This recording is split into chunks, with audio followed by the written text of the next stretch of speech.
네, 여러분 반갑습니다. 한겨레 데일리 라이브 뉴스 다이브 시작합니다. 어서 오십시오. 고현준입니다. 자, 오늘 수요일에 함께 해주실 두 분 먼저 소개를 해드리겠습니다. 김정환 변호사 나오셨습니다. 안녕하세요. 예, 안녕하세요. 자, 그리고 박지훈 변호사 함께합니다. 안녕하세요, 박지훈입니다. 자, 반갑습니다. 장윤선 기자가 오늘 조금 늦으시는 것 같아요. 도착하시는 대로 합류하도록 하고, 제가 오늘 굉장히 고민을 많이 했습니다. 이게 과연 사람들에게 뉴스 가치가 있는 것이 뭐가 우선일까? 중동에서는 지금 전쟁 때문에 뭐 민간인들 피해가 계속해서 지금 알려지고 있고, 그 와중에 전쟁이 마무리될 분위기보다는 오히려 확전되는 분위기가 지금 인지가 되고 있지 않습니까? 그 여파로 뭐 경제에 미치는 영향도 워낙에 세서요. 주식시장 지금 워낙에 안 좋다. 그리고 많은 분들이 와, 얼마의 손실을 봤다. 특히나 그 아시아 여러 국가의 주가 지수들을 체크를 했는데 우리나라가 유독 많이 지금 흔들리고 있습니다. 많이 올라갔기 때문에 그런 것도 그 얘기를 있어요. 많이들 하시더라고요. 예, 예. 예, 상승폭이 컸기 때문에. 조선일보 신났더라고요. 예, 니네 나라 맞아? 조선일보야? 이런 말을 하고 싶어요. 예, 신났어 그냥. 예, 알겠습니다. 망하길 예. 바라나 이런 생각이 들어요. 기분이 뭐, 나쁩니다. 뭐 몇몇 매체들에서 또 그런 것들이 보이고 있어서 또 속상한 분들도 있는 것 같고, 그걸 보면서 오히려 분노가 커지는 분들도 있는 것 네, 같고. 그런데 화가 납니다. 뭐 개인마다 뉴스의 가치를 어디에 두느냐는 좀 차이가 있겠습니다만, 저희가 오늘 그래서 좀 선택과 집중을 해보려고 합니다. 중동 이슈나 경제 이슈는 저희가 따로 특집으로 시간을 만들려고 하고 있습니다. 계속해서 준비를 하고 있는데, 오늘은 변호사 두 분과 이 법조 관련된 이야기를 좀 중점적으로 해보려고 하고요.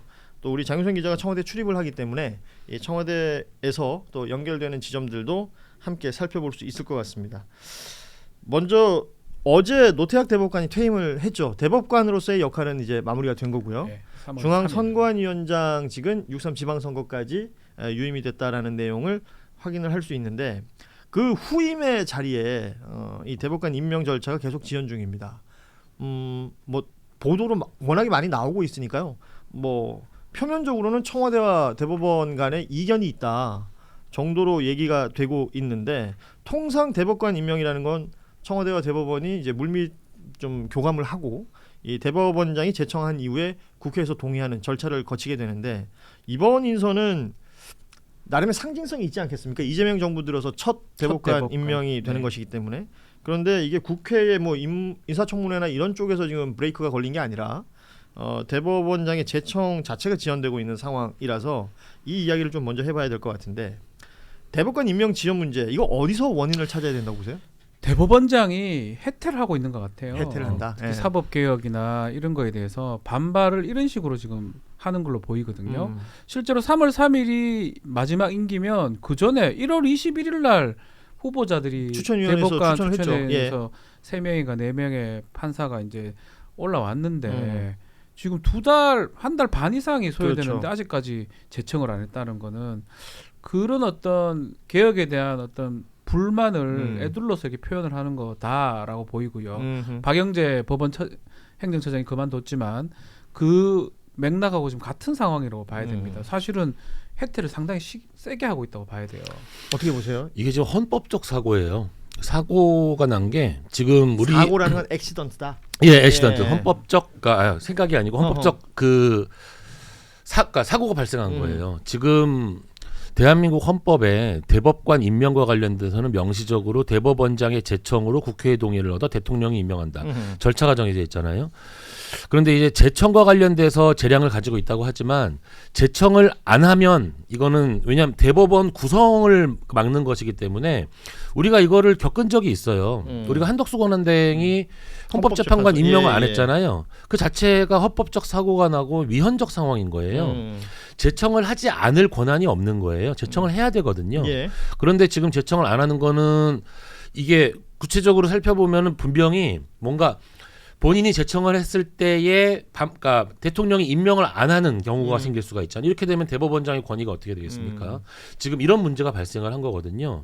그래서 지금 뭐 청와대와 조율이 안 되고 있다라고 하는데, 사실은 조희대 대법원장이 제청을 안 할 권한이 없기 때문에 이거는 지금 큰 사고가 발생을 한 거죠.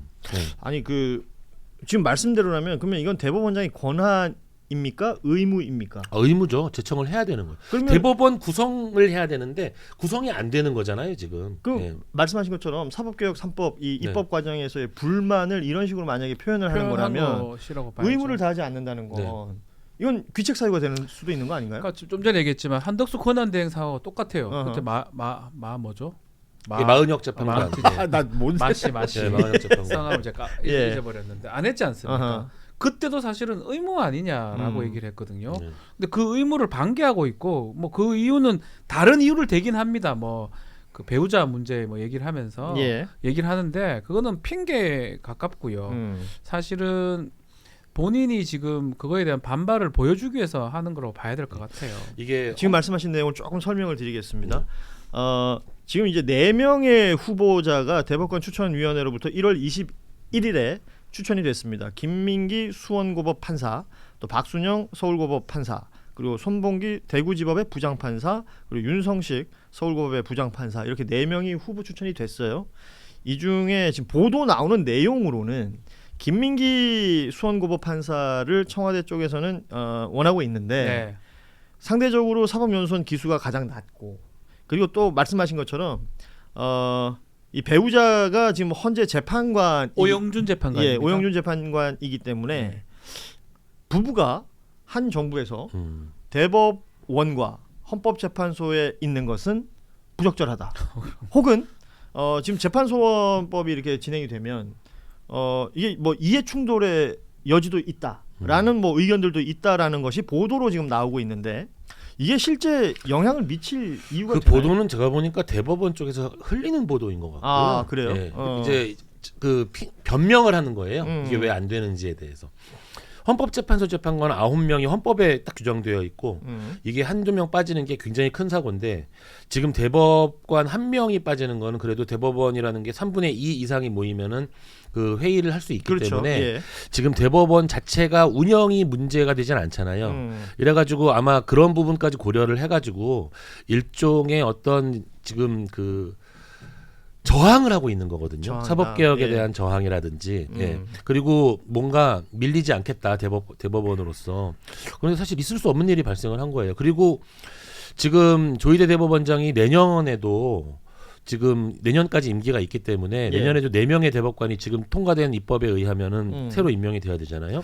이게 또 연속적으로 이런 일이 발생을 할 수 있다라는 어떤 이게 그 문제가 되거든요. 예, 대법관을 그 증원하기로 지금 네, 법이 22 통과가 명, 됐기 때문에 예.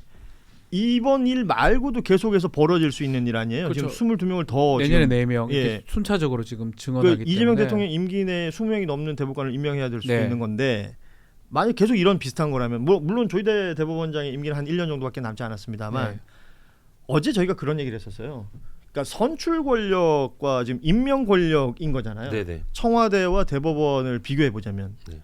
그래서 사전에 뭐 물밑 교감을 한다 이런 얘기가 있을 때 의견 차이가 있을 수는 있겠죠. 그렇죠. 그러면 어디에 더 힘을 실어야 되느냐는 좀 선택이 좀 간명해질 것 같은데. 당연히 선출 권력에 그러게 힘이 말입니다. 실려야 예. 돼요. 뭐 계속 방치하거나 이렇게 계속 갈 수는 없는 거잖아요. 음. 그러니까 본인이 뭐 억울하거나 불만이 있거나 그렇다고 하더라도 본인은 임명받은 사람이에요. 어쩌면 거기다가 전 정부에서 임명했던 사람이고요. 내란 우두머리 혐의로 지금 재판을 받고 있는 예, 거예요. 윤석열이한테 정통성마저 지금 의심을 받고 있는 그런 거죠. 상황이라면 정상적인 사람이라면 이런 좀 전에 말했던 헌법 사고적 상황을 본인이 대법원장이고 그러면 사실은 본인의 좀 그 손해를 감수하더라도 받아들여야 되는데 비정상적인 것 같아요. 그래요. 이게 정치적 투쟁을 자꾸 하는 거거든요. 그러니까 이거 정치적 투쟁할 게 아닌데. 정치 행위를 하고 있다. 저는 정치 얘기라고 네. 봅니다. 이거를 다. 자, 지금 말씀드리는 순간 우리 장윤선 기자가 청와대에서 취재를 해서 따끈따끈한 소식을 가지고 막 도착을 하셨습니다. 네. 어서 오십시오. 취재 편의점 아유. 장윤선 기자 나오셨습니다. 네, 죄송합니다. 아니 지금 늦었습니다. 딱 그 순서에 맞게 도착을 해주셨습니다. 아, 그래요? 딱 여쭤볼 답변하시면 타이밍이에요. 돼요. 제가 네. 얘기할 타이밍이에요. 대법원장과 청와대가 이 대법관 임명을 두고 이견이 있다라는 네. 보도들이 나오고 있고 청와대에서 지금 김민기 판사에 대해서 의지를 갖고 있는데 대법원 쪽에서 반대를 한다라는 취지인 것 같아요. 청와대의 기류가 어떤 것인지 궁금해서요. 청와대는 확인해 줄 수 없다가 예. 공식 입장입니다. 예. 네, 그런데 언론에 나오는 보도가 대체로 음. 맞아요. 어. 라고 부연을 하고 있어요. 아 그래요. 네, 그런데 이제 중요한 거는 이제 이게 그 현직 대통령의 첫 번째 대법관 임명이거든요. 그런데 그 부분에 대해서 조희대 대법원장이 이런 식으로 비토를 놓고 목리를 부리면 또 인사권자에 대한 항명 또는 도전 아니냐라는 비판이 가능할 것 같습니다. 뭐 청와대가 그렇게 얘기한다는 것은 아니고요. 그래서 종합을 하면 조희대 대법원장이 지속 가능한 대법원장일까에 대한 여러 판단들이 있는 것 같아요. 지금 법원 안에서도 조희대 대법원장에 대한 좀 사퇴 목소리가 나오고 있죠. 그런 목소리가 나오고 있기도 하고, 근데 이분은 그만둘 용기도 별로 없어 보여요. 그러니까 그만두면 본인에게 당장 수사나 뭐 이런 등등의 화살이 올 것 같으니까 일단 그건 좀 피해야 된다는 판단 속에서 이리저리 이제 머리를 굴리고 있는 중인 것 같은데, 그 부분에 대해서 청와대도 모르고 있는 것은 아니고, 그러나 이제 외부적으로 관련된 내용을 언론에 적극적으로 어필할 단계는 아니다, 이런 판단을 하고 있는 것 같습니다.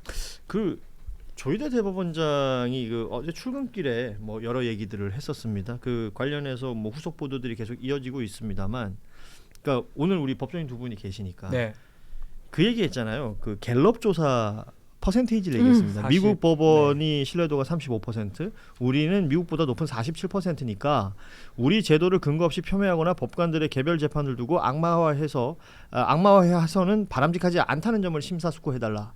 이런 메시지를 냈단 말이에요. 그 임재성 변호사가 오늘 페이북에 글을 써놨던데, 이 갤럽 조사라는 게 결국 55% 정도가 기본이라고 보고, 그러니까요. 그거보다 낮은 숫자에 대해서는 지금 이렇게 평가하는 건 부적절하다. 그러니까 지금 그 트럼프 미 대통령이 임명한 그 연방 대법관과 관련해서 지금 미국 자체에서도 굉장한 사법 불신들이 막 일어나고 있단 말이에요. 사법 불신이 지금 극도에 달한 미국이랑 딱 비교를 하는 거예요. 그러니까요. 예. 하필이면 다른 나라들과 비교하는 게 아니라 우리나라도 사법 신뢰도가 그렇게 높은 편이 아닌데도 불구하고 딱 그 미국이랑만 비교해가지고 마치 우리나라가 굉장히 사법 신뢰도가 높은 것처럼 이렇게 오도하는 그 발언을 하셨더라고요. 잘못된 거죠. 이 결국 본인의 잘못이 가장 크거든요. 조희대 대법원장이 본인이 했던 말도 안 되는 당시에 이재명 대표 파기환송했던 거, 그게 사실 시발점이었어요. 근데 본인은 그걸 잘 모르는지 아니면 애써 외면하는 건지, 그 이후에 직위원이라든지 그 시발점이란 단어 선택은 일부러 최초 일부러 아니에요. 저 욕하려고 하는 게 아닙니다. 아니 뭐 처음 누가 욕이라고 그랬어요? 처음 시작. 왜 선택하셨어요? 필발자. 시발 이렇게 가는데, 근데 이제 직위원 뭐 그 시간 계산도 두 번째지만 궁극적으로는 사실 지금 우리가 신뢰하지 않는 이유 중에 하나가 많은 국민들이 같은 중앙지방법원에서 그 내란 사건들 그게 재판이 말이 돼요? 그게 하나도 맞지 않잖아요. 예. 과연 판사 개별 판사를 신뢰하지 않게 돼 버리는 거거든요. 결국 이 책임은 온전히 조희대 대법원장에 가는 거예요, 사실은. 근데 엉뚱하게 35%, 47% 이딴 소리를 하고 있으니까. 그러니까 개별 재판이라고 얘기하셨지만 사실 내란 재판을 우리가 다른 재판들하고 무게를 같이 볼 수 있는가라는 생각도 당연히 해야 되는 것이고, 우리 장윤선 기자는 조희대 대법원장 어제 뭐 냈던 메시지들 있잖아요. 아니 근데 저는 늘 언론을 이렇게 들러리 병풍으로 세워요. 그러니까 평소에는 출근길에 멘트를 안 받거든요. 그리고 서 있지 못하게 해요. 그런데 본인이 메시지를 내야 될 때는 기자들에게 미리 이제 기자단에 세팅을 하는 거죠.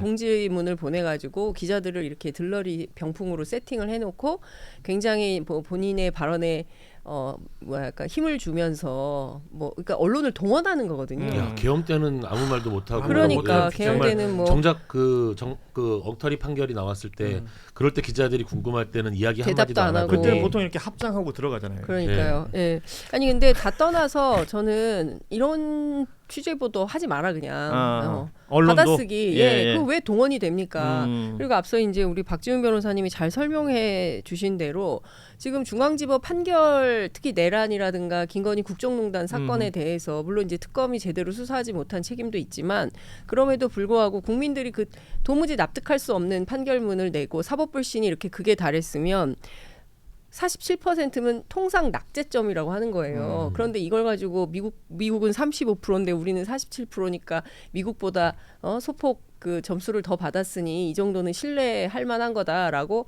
아전 인수격으로 국민들한테 설명을 하고 있는 건데 여기에 동의할 국민이 어디가 있겠습니까? 그래서 말씀하신 대로 언론이 이렇게 조희대 대법원장이 얘기를 했으면 말도 안 되는 소리를 그 하면 해석을 해줘야 된다고 그렇죠. 보거든요. 비판을 해야죠. 예. 조희대 대법원장 지금 이렇게 얘기할 때냐 그거 아니지 않냐라고 각을 세우고 비판을 해야지. 조희대가 떠드는 대로 그거 다 그대로 받았어가지고 중계 보도하는 게 그게 무슨 보도입니까? 우리가 무슨 법원의 홍보지들이에요? 그거 아니지 않습니까? 그래요. 언론이. 예. 중요한 포인트 짚어주신 것 같습니다. 그래서 이 법조계 일각들 그리고 법원 내부에 있는 노조들 각각의 이제 목소리들을 내고 있습니다. 법원 노조가 오늘 성명을 냈어요. 그러니까 조희대 대법원장이 책임을 묻는 겁니다. 물론 이 사법개혁 3법 입법 내용에 대한 우려의 목소리도 있습니다. 법원 내부에서도. 그러나 이제 성명을 내면서 이 모든 책임은 조희대 대법원장이 있고 결국은 조희대 대법원장의 사퇴까지 촉구하는 목소리를 냈는데